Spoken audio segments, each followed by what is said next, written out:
Some days I only have frugivore meals, and here is how I do it without being tired or hungry. So that's the kind of thing that you have to have in your kitchen. At the moment I'm not at home, so that's why the pantry is not bigger.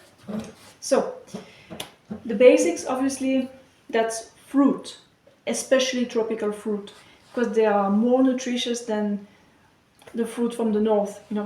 So fruit and some vegetable and also some dense stuff.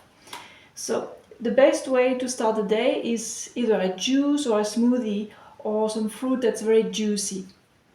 So typically fruit juice. I would even have bottled fruit juice, the fresh kind, the one that expires. Or I can make my juices at home, or I can make my own smoothies. I usually don't like the smoothies from the store, but that's up to you. So smoothies, they have to be banana based or date based, otherwise they are not going to give you enough calories. Let's face it. So when I say juicy, it can be a watermelon or even apples. Okay, so let's discuss the things one by one on this table. So they are dragon fruit, pitayas, and they are ripe. Because there's little kind of leaves here, they're yellow and wilted, it means they are ripe. And inside, they're purple. I'm really looking forward to eat them. I will eat them just after that video. Okay, so bananas. Well, the best way to have a steady flow of bananas is to buy bananas several times a week. Because if you buy them in a crate, then they're all ripe at the same time. You can freeze them, but it's best to have a flow of bananas. So this is ripe, and this is not ripe. This is good for bowel movements, and this is constipating. Yeah. This is a sapote. It's on its way to ripeness, but some parts are still a bit hard, so I'm going to wait. Here I have two kinds of apples. The crunchy ones, very juicy and sweet. These ones are good too, but they don't juice so well, so I prefer to chew them with some dates at the back. Dates are really helpful for frugivore days, weeks, or months, who knows. So the deglik knolls tend to be cheap, and when they're fresh, they're really tasty. But the fresh dates have to be put in the fridge, otherwise they can ferment and go off. And my favorite kind of dates are the sukari dates, the sweetest ones. Well, if you cannot find dates, you can add that to the smoothie. White sugar is not evil. Just look at Freely's video.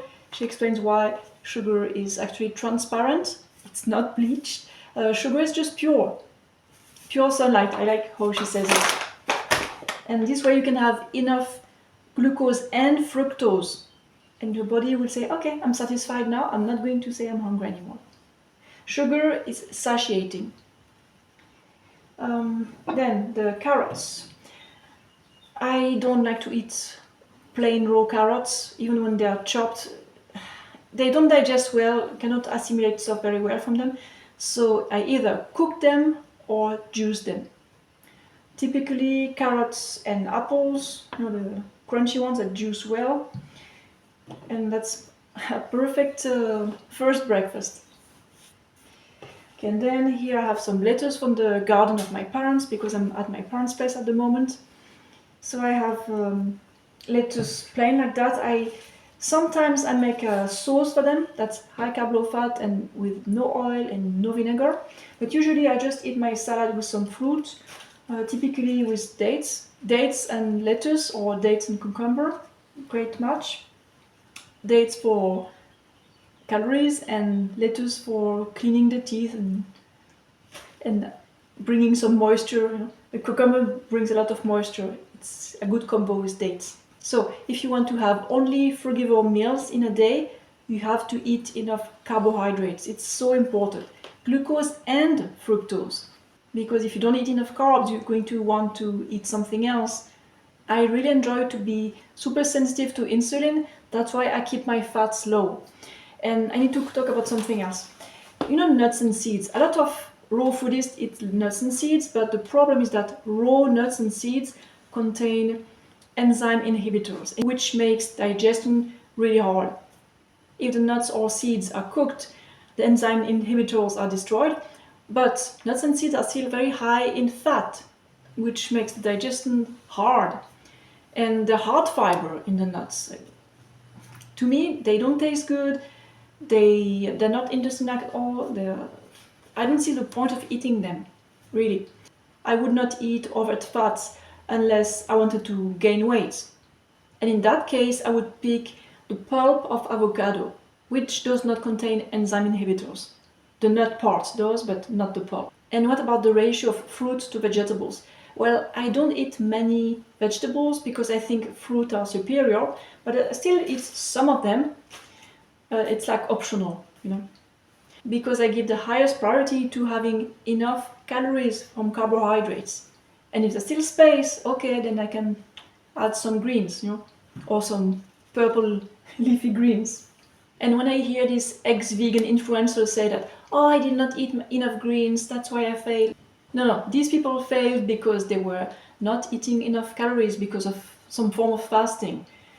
Intermittent fasting, or OMAD, or calorie restriction, or water fasting, or even worse, dry fasting.